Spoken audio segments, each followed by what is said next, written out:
Le jeune fiancé qui a requis l'anonymat regardait sans cesse la photo de celle qui partageait son quotidien depuis 5 ans déjà, jusqu'à ce fameux dimanche 21 avril où tout a basculé. Le médecin qui l'a opéré arrive, comme j'étais dans la salle avec ma femme.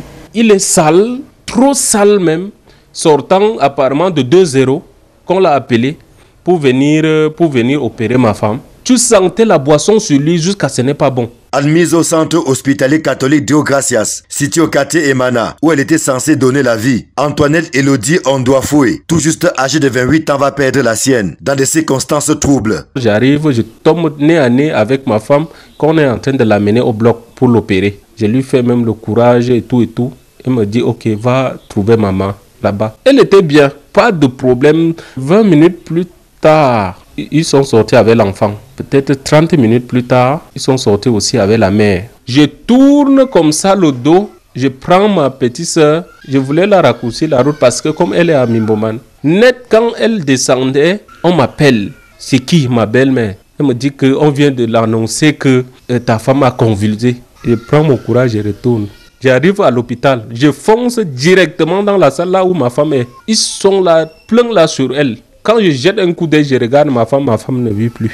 Pour le fiancé de la défunte, c'est la négligence du corps médical et particulièrement du chirurgien qui a procédé à la césarienne, qui a coûté la vie à sa dulcinée. Quand il voulait prendre ma femme pour aller à la morgue, c'est là où on constate donc là où elle était couchée parce qu'on l'avait couvert. Personne ne pouvait voir en fait, ce n'est que les médecins qui voyaient. On trouve ma femme est baignée dans la mare de sang. Les autres infirmiers ont commencé à expliquer que normalement au bloc, elle a perdu beaucoup de sang. Le placenta était collé aux intestins. Et comme c'était collé, ils ont donc dû forcer le placenta.